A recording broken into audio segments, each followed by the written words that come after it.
Good morning and welcome to Better Thyself segment of Dr. Lamba's Awakening Call. Turn your anxiety into excitement. That does sound paradoxical,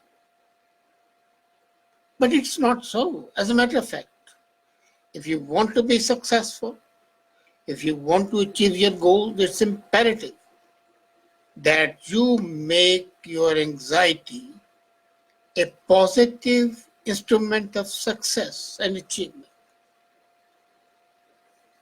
There's no need to be puzzled. As a matter of fact,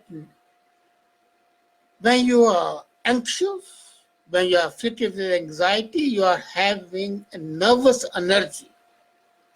And this energy, which is nervous, you can convert it into achieving energy. There's a very fine line, a very fine distinction between anxiety and excitement.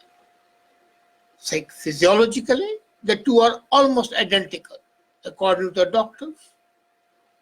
Both have the same symptoms, the same feelings: elevated heart rate, stomach butterflies, sweaty palms, nervousness. These are all symptoms that result from arousal of the nervous system. But then how you perceive it makes a difference. You are going out for a date, you are preparing to give a speech in front of your peers or seniors, you are going to appear for an interview. All of these incidents of life, important as they are to you, you have a certain physical sensation.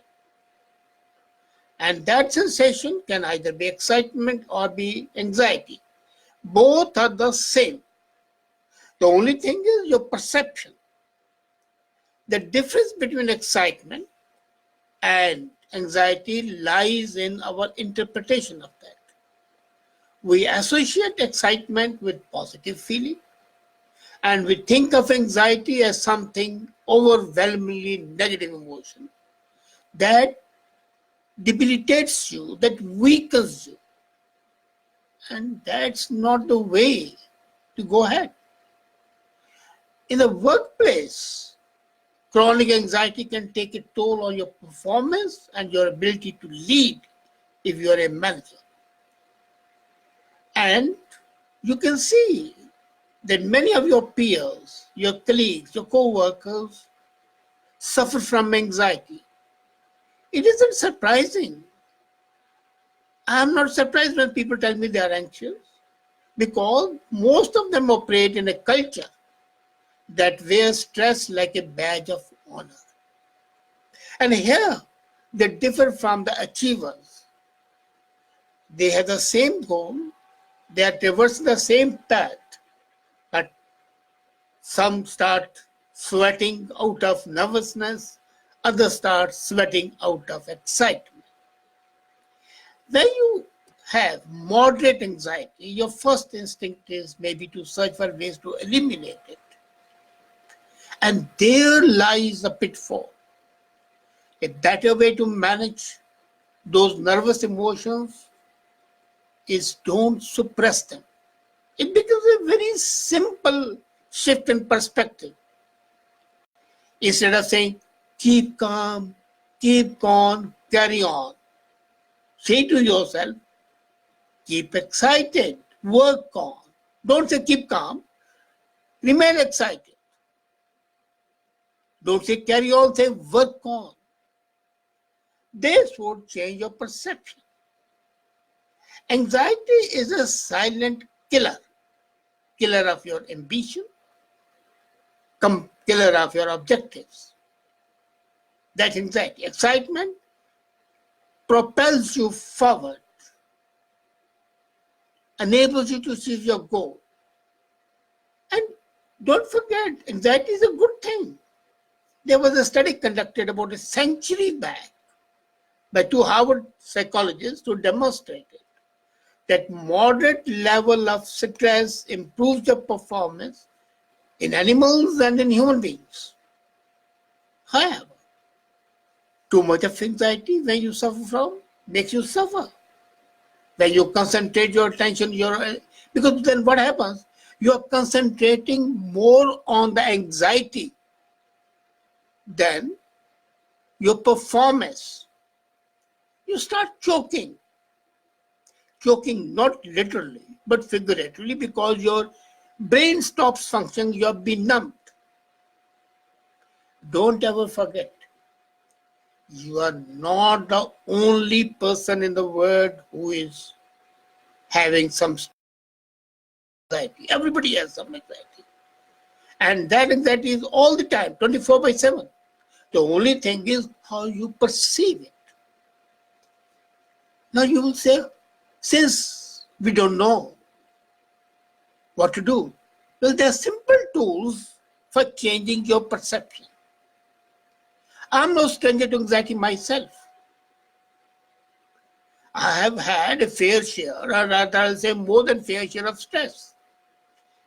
And I'm a strong advocate for getting plenty of diversion or mindfulness. I don't want my negative emotions to impact myself or my immediate circle. So I've been searching the best ways to turn anxiety without eliminating good, energized feeling. When you suppress anxiety, you are suppressing your excitement as well. You are suppressing your desire to achieve better. So when it comes to reframing your nervousness and relabeling your anxiety into excitement, it's a slight change. But most important is relabeling yourself. When you start calling your anxiety an act of excitement, it would automatically change. Your verbalizing makes all the difference. A person is sitting quietly, you say he is very sad. But if you, then it's a negative. The moment you say he's so calm and poised, looks are the same. Maybe a bit of frown on the forehead, that's it. As I said, tears are of happiness and of sadness. So how you interpret is important. In 2014, Professor Brooks conducted a study and he said that most people believe that the best remedy for anxiety is to calm down. It is not. I repeat, the best remedy to face anxiety is not to calm down. And the people who say, calm down, keep quiet, are bullshitting you. Don't calm down. Because if you calm down, you are repressing your emotions. So what you do is, reappraise your anxiety as excitement, verbalize it, and then you would see your anxiety becomes your tool, your instrument for progress. As a matter of fact, he conducted a study. And that's quite interesting, you know. He had a group of people, about 80 people, and there was a hit song, Don't Stop Believing. And beforehand they were told to stay out, I am excited. So there were three options. Either say I am, or say I'm excited, or keep shut, don't say anything.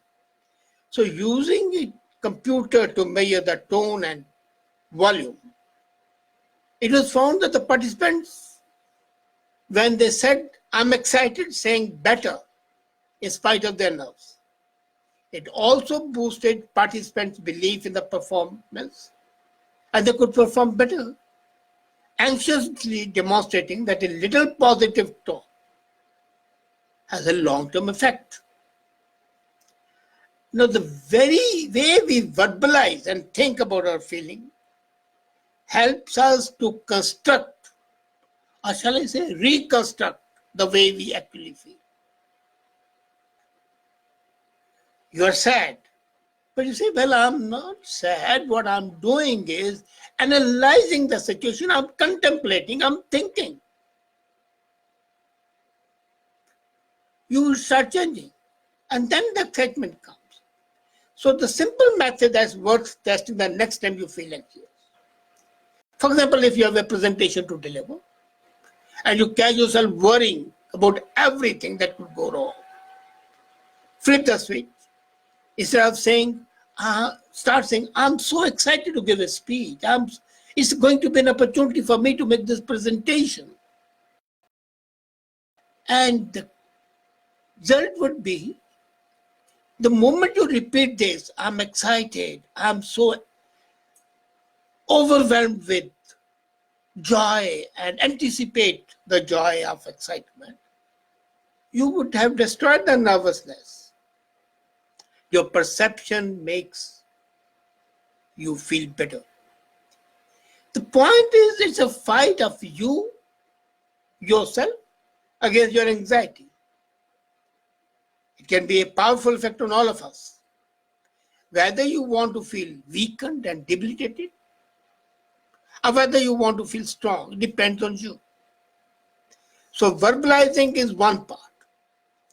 But when you're verbalizing it, there's a second part. You have got to ensure that your verbalization is sincere. You are not just verbalizing it to savor it, you feel it, you believe it. Because without believing, you will not be able to do justice. Justice to yourself and justice to the excitement that you want to have in place of anxiety. They say care killed the cat. But then don't forget, cat has 9 lives. You have only one. And in that one life, it's incumbent on you. It's essential for you. It's imperative for you not to let the negative emotions smother you, choke you, suffocate you, strangulate you. What you have got to do is, human beings are emotional beings. You cannot and should not suppress the emotions, but sublimate them. The process of sublimation, in this case, by verbalization, is the major process. And you would find, even in the most grievous, anxious moments, when the cold sweat is on your brow, when your heart is palpitating, your palms are sweating, you're shivering, chill is going down your spine, you get up, stand erect, and say, well, this is going to be a challenge. This is going to be a great thing. This is going to make me come out a champion, a victor. So this process of verbalization would be the prop for making you excited. They are actually interconnected. You verbalize it, and when you verbalize, your brain cells start activating that way, and the same emotion which was causing anxiety converts that anxiety, sublimates that process of anxiety into excitement. As I said, outward symptoms are the same. All the doctors agree that all the physical manifestations of anxiety and of excitement are the same. Now it's up to you how to convert those symptoms into a concrete form and how you label it. If you label it positively, well, you have won the game. Labeling is the most important thing, and the labeling is done by verbalizing it. You see what happens when you remember when you were a kid, or possibly when you were not a kid, we used to learn the tables by heart. Now people don't have to do it because of the computers being there, the smartphones being there. but way to run the table with her. And that verbalization made an impact. So when you repeat a thing, you verbalize a thing, it becomes a part of your consciousness. It becomes the prop to be what you are or what you want to be. So you verbalize your anxiety as excitement. You verbalize your fears into challenges. And you are not, when you are having fear, you want to run away. When you have a challenge, you want to face. Fear symptomizes, represents anxiety. Challenge represents excitement and progress and success. So, choice is yours. You want to be anxious? You can be. You want to make anxiety your strong point and excitement? You can do so. But by converting anxiety into excitement, into an opportunity, is going to enable you to be a better human being, a more significant achiever, and a real person who is on the path to success. Think about it. Act on that. Better thyself. Thank you.